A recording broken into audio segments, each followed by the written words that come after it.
প্রথমে আপনি যে অ্যান্ড্রয়েড অ্যাপ্লিকেশন কিনতে চাচ্ছেন সেটা গুগল লিখে সার্চ দিবেন। এখানে গিটহাব সহ কোডক্যানন ইনভার্টার অনেকেই দেখাবে। আমি এখানে কোডক্যানন থেকে অ্যাপ্লিকেশনের সোর্স কোড কিনি, তো এখানে আমি এই অ্যাপ্লিকেশনটা ভিডিও ট্র্যাকার এটা কিনবো। জাস্ট এটা আমি দেখে নিলাম। দেখে নেওয়ার পর আপনার এখানে সাইন ইন করতে হবে। আমি এখানে আগে থেকে সাইন ইন করে রাখছিলাম। সাইন ইন করে রাখার পর আপনি এখানে আপনার মাস্টার কার্ড দিয়ে এটা বাই করতে পারবেন। বাই করলে আপনার এটা আপনাকে দিবে হচ্ছে জাস্ট আপনার প্রোফাইলের উপর ক্লিক করে ডাউনলোডে ক্লিক করবেন। ডাউনলোডে ক্লিক করলে এখানে দেখেন আপনার এরকম একটা ইন্টারফেস দিবে। এইটা আপনি ডাউনলোড করার ভিতরে আর আপনার ফোল্ডারের ভিতরে আপনার সোর্স কোড সহ ডকুমেন্টেশন সবগুলো কিছু ওখানে দিয়ে দেবে। আপনাকে বাইরে থেকে আর কিচ্ছু করা লাগবে না। জাস্ট এখানে আপনার ভিতরে আপনি জাস্ট শুধুমাত্র অ্যাপ্লিকেশনটা ওপেন করবেন। ওপেন করে আপনার ক্রিয়েট কিংবা অ্যান্ড্রয়েড স্টুডিওর ভিতরে গিয়ে আপনার লোগো, প্যাকেজ নেম এবং আপনার কোডটা ইনপুট করে আপনার অ্যাপটা রিভিল করলে ফুল অ্যাপ্লিকেশন তৈরি হয়ে যাবে। তো আমি এখানে আমার যে ফাইলটা দিয়েছি এটা আমি ডাউনলোড করছি। এটা আমার আগে থেকে ডাউনলোড করা আছে। আমি সেটা ওপেন করে আপনাকে দেখাচ্ছি যে আসলে এখানে দেখেন আপনার apps all files with documentation. এখানে আপনার 3টে অপশন আছে। এটা আপনি এক্ষুনি ডাউনলোড করতে পারেন, সমস্ত কিছু ডাউনলোড করতে পারবেন। আপনি 6 মাস পরেও ডাউনলোড করতে পারবেন, কোনো সমস্যা নেই। কিন্তু এরা আপনাকে রেকমেন্ডেশন করে আপনি যত তাড়াতাড়ি সম্ভব এখান থেকে ডাউনলোড করবেন। তো আপনি এখান থেকে ডাউনলোড করার পর আপনার অ্যাপ্লিকেশনের ফুল ডিটেলসটা পাবেন।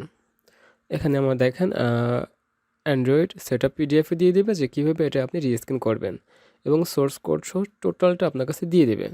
জাস্ট আপনি এখানে একটা প্যাকেজ সিস্টেম করবেন, যে আপনার লোগো লাগবে, আপনার প্যাকেজ নেম লাগবে, মানে আপনি তো আপনার মনের মতো করে এটা করে নেবেন, কারণ ওদের নাম তো আপনি আর রাখবেন না। তো সেক্ষেত্রে আপনাকে রিস্ক্যান করতে হবে, অ্যান্ড্রয়েড স্টুডিও সেটআপ দিতে হবে। সেটা কীভাবে করতে হয় আমি প্লেলিস্টে অন্য ভিডিও দেখিয়েছি। এবং এই যে সফটওয়্যারটা আমি কিনলাম, এই সফটওয়্যারটা আমি রিস্ক্যান করে আমি প্লে স্টোরেও দিয়েছি। তো সেক্ষেত্রে আমি দেখাচ্ছি আপনাকে যে এই সফটওয়্যারের নাম রাখছি আমি মায়া আফা। তো দেখা যায় যে এটা আপনি যখন গুগলে সার্চ দিবেন মায়া আফা বলে, তখন আমার এই অ্যাপ্লিকেশনটা গুগলে আসবে। আমার অ্যাপ্লিকেশন রিস্ক্যান এটা হচ্ছে আমার একটা সার্ভিস, আমি অ্যাপ্লিকেশন রিস্ক্যান করে থাকি। আপনার যদি কোনো অ্যাপ্লিকেশন কিনে থাকেন আমি অবশ্যই দেখাচ্ছি কীভাবে আপনার রিস্ক্যান করাতে হয়। কিন্তু যদি আপনি কোনো সমস্যা ফিল করেন এবং আপনার যদি অ্যান্ড্রয়েডের সোর্স কোড কিনতে সমস্যা হয়, আপনার যে কোনো সমস্যা যদি হয় আমি আপনাকে আমার সার্ভিসটা দিতে পারি। তো আমি যে সোর্স কোডটা কিনছিলাম সেটার ভিতরে আমি এই কোডগুলো দিয়েছি। এখানে কোড লাগবে আপনার, যেহেতু আপনি এখান থেকে ইনকাম করবেন সেহেতু কোড লাগবে, লোগো লাগবে, নাম লাগবে। জাস্ট এটুকুই দিলে আপনার অ্যান্ড্রয়েডে রিস্ক্যান করা হয়ে যাবে। তো আমার যে সোর্স কোডটা কিনলাম এই সোর্স কোডটা আমি রিস্ক্যান করে বানিয়েছি মায়া আফা। তো সেক্ষেত্রে এইটা এখন গুগলে প্লে স্টোরে পাবলিশ করা আছে। এখানে আমার আরও অনেকগুলো অ্যাপ্লিকেশন পাবলিশ করা আছে। এখানে লেখা আছে Z5 জাহাঙ্গীর। তো সেক্ষেত্রে এটা আমারই অ্যাপ এবং নিচে আমার ওয়েবসাইট আছে, আমার ইমেল অ্যাড্রেস আছে। আপনারা গুগল প্লে স্টোরে আপনি সার্চ দিয়েও দেখতে পারেন যে আসলে এই অ্যাপটা আমার কি না। এখানে আমার ওয়েবসাইটও দেওয়া আছে, ওয়েবসাইটে z5aco.com। এখানে গিয়েও আপনি দেখতে পাবেন যে আসলে এই অ্যাপ্লিকেশনটা আমি রিস্ক্যান করেছি কিনা। তো এই অ্যাপ্লিকেশনটা যেহেতু আমি রিস্ক্যান করেছি সেহেতু এখন আমার এখানে অ্যাড আসে। তো আপনারা যদি এভাবে রিস্ক্যান করেন তাহলে আপনারটাও অ্যাড আসবে। অনেক সময় অনেক সমস্যা ফিল করেন, তো সেক্ষেত্রে আপনার যদি কোনো সমস্যা ফিল হয় তো সেক্ষেত্রে আমার এখানে সবসময় তো ফ্রি সার্ভিস দিয়ে পাওয়া যায় না। এখানে আমার অনেকগুলো সার্ভিস আছে। তো সেখান থেকে আমার একটা সার্ভিস হচ্ছে অ্যান্ড্রয়েড অ্যাপ রিস্ক্যান। এখানে আমার ফাইবারও গিগ তৈরি করা আছে।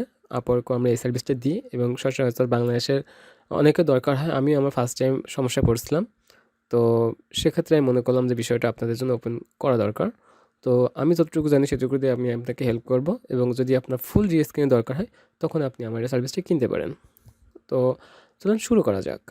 জাস্ট আপনি যখন সোর্স কোডটা পেয়ে গেছেন তো আপনাকে এখন একটা লোগো, আপনার অ্যাপের নাম এবং আপনার অ্যাডমোবের কোড, যে কোডটার মাধ্যমে আপনি অ্যাড বসাতে চাচ্ছেন। এখানে আমি নিউ প্রজেক্ট করব না, আমি এখানে ওপেন প্রজেক্ট করব যেহেতু আমার কাছে সোর্স কোড আছে। জাস্ট ওপেন প্রজেক্টে ক্লিক করে এখানে আমার স্ক্রিন রেকর্ডের একটা ওয়াটারমার্ক আসছে, এটা আমি খেয়াল করিনি। তো এটা হয়ে গেছে, নেক্সট টাইম ইনশাল্লাহ হবে না, আমি ক্র্যাক করে নেব। ধন্যবাদ একটু সহ্য করার জন্য। এখানে আপনি ওপেন যে প্রজেক্ট ওটা ওপেন করে আপনার এখানে ইন্টারনেট স্পিড যদি ভালো হয় তো তাড়াতাড়ি এটা ওপেন হয়ে যাবে। জাস্ট এখানে ওপেন হয়ে গেলে আপনি প্রথমে একটু দেরি হবে, তারপরে আস্তে আস্তে ওপেন হবে। এখানে বেশি কিছু কাজ না।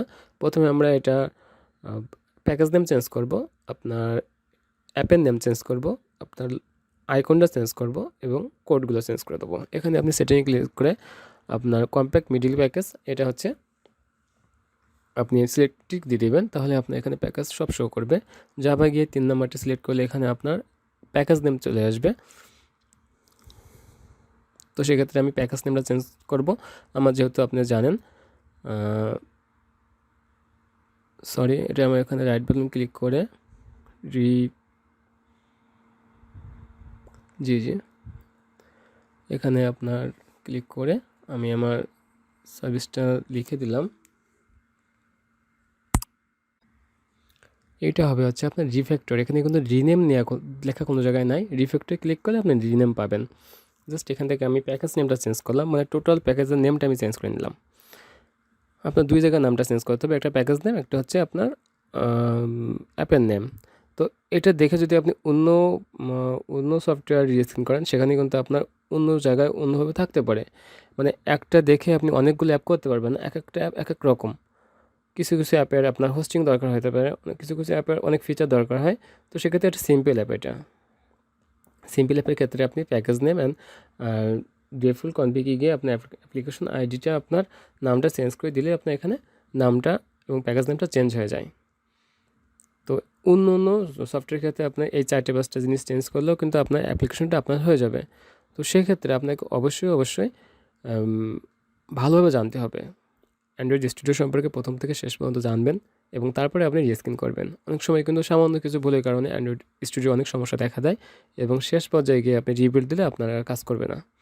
তো সেক্ষেত্রে জাভা জেটিকে অনেক সমস্যা হয়ে থাকে। এটার কোনো শেষ নেই। আপনি ইউটিউবে অনেক সলিউশন পাবেন, কিন্তু আসলে ফুল ভালো কনফিগারেশন, ভালো সফটওয়্যার আপডেট, ভালো উইন্ডোজ না হলে কিন্তু আপনার অ্যান্ড্রয়েড স্টুডিও তেমনভাবে আপনাকে লাভবান করতে পারবে না। তো সেক্ষেত্রে অবশ্যই চেষ্টা করবেন যে সব কিছুর জন্য সুন্দরভাবে মেনটেন করার জন্য, এবং কোড দেখে আপনার ভয় পাওয়ার কোনো কারণ নেই। তারপরে আপনি যখন জিএসকিনে যাবেন, রিএসে গিয়ে আপনার স্ট্রিং এক্সএমএলে গিয়ে আপনি এখানে রিসোর্সে গিয়ে আপনি এখানে নামটা চেঞ্জ করে দিবেন। নামটা চেঞ্জ করে দিয়ে আপনার নিচে এখানে কোড আছে সিএ এপিপি, এগুলো হচ্ছে আপনার অ্যাডমুভ কোড, যেখানে আপনার অ্যাডটা শো করবে। এই অ্যাডগুলো কিন্তু আপনি অবশ্যই কোডগুলো চেঞ্জ করবেন, কারণ এই অ্যাড কোডটা চেঞ্জ না করলে কিন্তু আপনার অ্যাপ্লিকেশনের কোনো মূল্য নাই। এই অ্যাপ্লিকেশন কোডের মাধ্যমে আপনার অ্যাপের ভিতরে অ্যাড শো করবে এবং এই অ্যাপের আইডির মাধ্যমে আপনার অ্যাডসেন্সে টাকা জমা হবে এবং আপনি এখান থেকে ইনকাম করবেন। তো এটা হচ্ছে মূল বিষয়, এটা কখনোই ভুল করবেন না। এটা অবশ্যই আপনি ডকুমেন্ট করে রেখে দিবেন। আপনার যতগুলো অ্যাপের ভিতরে সেম কোডই বসাবেন, তাহলে আপনার ইনকামটা একটা অ্যাডমোপে গিয়ে দেখতে পাবেন। তো যেই বিল্ড করুক বা আপনি বিল্ড করেন না কেন, অবশ্যই আপনাকে খেয়াল রাখতে হবে যেন আপনার কোডগুলো অবশ্যই ঠিক জায়গায় বসে। তো সেক্ষেত্রে দেখা যাবে যে আমার এখন কোড চেঞ্জ করেছি, অ্যাপ্লিকেশন প্যাকেজ চেঞ্জ করেছি, নাম চেঞ্জ করেছি। এখন আমি জাস্ট ড্রাইভারে গিয়ে আমি আমার অ্যাপ্লিকেশনে আইকনটা চেঞ্জ করে দেবো। এটা অন্যের আইকন হলে কোনো সমস্যা নেই। মানে আমি যদি অন্যের অ্যাপ্লিকেশন নিয়েও যদি আমি এতগুলো চেঞ্জ করে নিই, তাহলে কিন্তু আমার অ্যাপ্লিকেশনটা আমার হয়ে যাবে। অনেক জায়গায় অনেক সিস্টেম আছে যেগুলো চেঞ্জ করতে হয়, কিন্তু সচরাচর 4টে জায়গায় চেঞ্জ করলে আপনি আবার অ্যাপ্লিকেশনটা ইউজ করতে পারেন। এখান থেকে আপনি ক্লিক করে ডিউরেবল রাইট বাটনে ক্লিক করবেন। রাইট বাটনে ক্লিক করে জাস্ট এখানে নিউ ইমেজ ক্লিক করবেন। এখানে আপনার ডিউরেবল রাইট বাটনে ক্লিক করে কনফিগ ইমেজ অ্যাসেট, এখানে ক্লিক করার পর এখানে আপনার লোডিং হবে, একটু টাইম নিতে পারে। টাইম নেওয়ার পর এখানে দেখেন আপনি ইমেজের লেয়ারও নাম দিতে পারেন, কারণ যখন আপনি অ্যাপ্লিকেশন ডেভেলপার হবেন তখন আপনার এই লেভেলগুলো অনেকটাই কাজে লাগবে। যেহেতু আপনি পুরো লেভেলের ডেভেলপার হবেন না, সেহেতু অ্যাপ লেয়ারের নেমটা অত কিছু না। তবে অনেক সময় আপনি আপনার ওয়েবসাইটের নামটা যত জায়গায় দিতে পারবেন, তত জায়গায় আপনার যখন পরবর্তীতে গুগল এসইও করতে হবে, অ্যান্ড্রয়েড অ্যাপ্লিকেশনের গুগল প্লে স্টোরে এসইও করা লাগবে, তখন আপনার অবশ্যই নামগুলো কাজে লাগবে কোনো না কোনো জায়গায়। তো সেক্ষেত্রে অবশ্যই আপনি যত জায়গায় পারেন তত জায়গায় আপনার অ্যাপ্লিকেশন নামটা দিয়ে দেবেন। জাস্ট পাথ মানে হচ্ছে ডেস্টিনেশন জায়গা, ওইটা আমি সিলেক্ট করে দেবো। আমি এখান থেকে আমার যে অ্যাপ্লিকেশনে দেখছেন আগে আমি প্লে স্টোরে আপলোড করছি, ওইটা আমি এখানে দেখিয়ে দেবো যে আমার এই যে লোগোটা কোথায় আছে। আমি পাতে ক্লিক করব, পাতে ক্লিক করে আমি দেখাবো যে আমার কম্পিউটারে কোথায় আমার এই লোগোটা আছে। এই লোগোটার কিন্তু একটা মাপ আছে, সেটা অবশ্যই দেখে নেবেন, এবং আইকনের মাপ আছে, অনেক কিছু আপনার এখানে মাপযোগের বিষয় আছে, সেটা আগে থেকে আমি করে রাখছিলাম। এবং এটা আপনি অনেক লোগো মেকার দিয়ে করতে পারবেন, কোনো সমস্যা না। জাস্ট ক্লিক করবেন, এখানে আপনি আইকনের সাইজ দেখাতে পারে, কীভাবে হবে কীভাবে না হবে। জাস্ট এই 4টে স্টেপ যদি আপনি সুন্দরভাবে পার করতে পারেন, তাহলে আপনার অ্যাপ্লিকেশন রিস্কিনের ধাপটা শেষ। এখন আপনার সর্বশেষ হচ্ছে আপনার অ্যাপ্লিকেশনটা বানানো। এখন আপনার তো কোড আছে, আপনার কাছে তো আর অ্যাপ্লিকেশন নাই। তো এখানে কি করবেন, আপনি নেক্সটে ক্লিক করবেন, গিয়ে আপনি বিল্ডে ক্লিক করবেন। অনেকেই কিন্তু এটা বোঝে না, অনেকে এইটুকুনি অনেকটা বড় টিউটোরিয়াল বানিয়ে থাকে যে আপনি কীভাবে অ্যাপ্লিকেশনটা তৈরি করবেন। লাস্ট স্টেপটা কি, আপনি আগেই বলছি এই কোডটা কিন্তু আপনার বানানো আছে। তো সেক্ষেত্রে দেখা যাবে যে সমস্যা না, আপনি পারবেন। এই কোডটা কিন্তু অবশ্যই চেঞ্জ করে নেবেন। আমি আগেও কিন্তু আপনার অ্যাপ্লিকেশন আইডি দিয়ে বলছিলাম যে এটা আপনার এইভাবে হবে।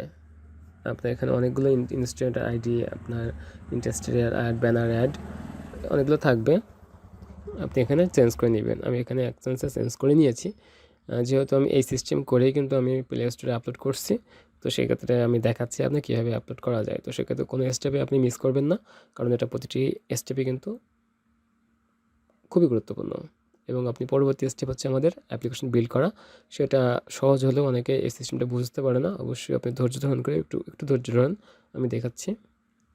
আমি এখানে অনেক কোড থাকতে পারে, অনেক কাজ থাকতে পারে। আপনি একটা অ্যাপ্লিকেশন অনেক ধরনের হয়ে থাকে এবং অনেক ধরনের অ্যাপ হতে থাকে। তো সেক্ষেত্রে আপনি প্রথমে অ্যাপ্লিকেশন রিস্কিনটা ডকুমেন্টেশনটা ভালোভাবে দেখে নেবেন, তাহলে বুঝতে পারবেন যে কোন অ্যাপ্লিকেশনের কোন জিনিস আপনাকে চেঞ্জ করতে হবে। সিম্পল অ্যাপের, ক্যালকুলেটর অ্যাপের তো আর আপনার তেমন কোনো কিছু চেঞ্জ করার নেই সিম্পল অ্যাপগুলোর।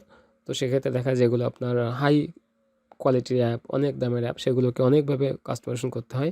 ডোমেন স্ট্রিং অ্যাড করতে হয়, আপনার ফায়ারবেজে লিঙ্ক অ্যাড করতে হয়, আপনার এখন অনেক কিছু কাজ আছে। তো সেক্ষেত্রে আপনার এরকম নর্মাল অ্যাপের জন্য খুব একটা কাজ নাই। তো দেখা যাবে যে আমার কাজ প্রায় শেষ, মানে আমার অ্যান্ড্রয়েড স্টুডিওর কাজ শেষ। এখন আমি কাজ করবো হচ্ছে আপনার এখানে কিন্তু সময় লাগবে, বিল্ড করতে সময় লাগবে, এটা অধৈর্য হবেন না। আপনি ইন্টারনেট কানেকশন যদি ভালো থাকে অবশ্যই তাড়াতাড়ি হবে। বিল্ডে ক্লিক করবেন, বিল্ডে ক্লিক করে আপনি আসবেন হচ্ছে এখানে, আপনি ক্লিক করবেন বিল্ডে, জেনারেট সিঙ্কড বান্ডেল অ্যাপিকে, এটা ক্লিক করবেন। এটা ক্লিক করার পর এখানে আপনার পাসওয়ার্ড দিতে বলবে, আপনি এখানে এপিকে দিবেন, নিচে যেটা আছে এপিকে দিবেন, জাস্ট এপিকে দিয়ে পাঁচটা ঠিক করে দিতে পারেন। এখানে আপনার কিওয়ার্ডটা কি পাসওয়ার্ড, এই কি পাসওয়ার্ডটা অবশ্যই ঠিক করে দিবেন, কারণ এটা কিন্তু পরবর্তীতে এই সফটওয়্যারটি এডিট করতে গিয়ে লাগবে। রিলিজে ক্লিক করবেন, ভার্সন 1, 2 দুইটা দিবেন, কারণ কোনটা আসলে এটা পরবর্তীতে আমি আপডেট করতে পারি। তো আমার কাজ শেষ, এখন বিল্ড আপ হচ্ছে। তো সেক্ষেত্রে অবশ্যই আপনি পাসওয়ার্ডটা কিন্তু মনে রাখবেন, কারণ এই সফটওয়্যারটা এডিট করতে গেলে অবশ্যই আপনার আবার এই পাসওয়ার্ডটা লাগবে। এটা অনেকে ভুল করে, এটা আপনাকে সংরক্ষণ করে না। এবং আপনি যদি সম্পূর্ণ সিস্টেমটা বুঝতে পারেন তো আলহামদুলিল্লাহ, আর যদি কোনো জায়গায় না বুঝতে পারেন তাহলে অবশ্যই আমাকে কন্ট্যাক্ট করতে পারেন। এবং আপনার যদি ফুল রিস্কিন করতে হয় সেক্ষেত্রে আমি আপনাকে সাহায্য করতে পারবো। তা যদি আপনাকে একটুখানি উপকার করে থাকে সেটাই আমার সার্থকতা। তাহলে ভালো থাকবেন, ভালো রাখবেন, এই প্রত্যাশায় আমি বিদায় নিচ্ছি। আমি জাহাঙ্গীর, আল্লাহ হাফেজ।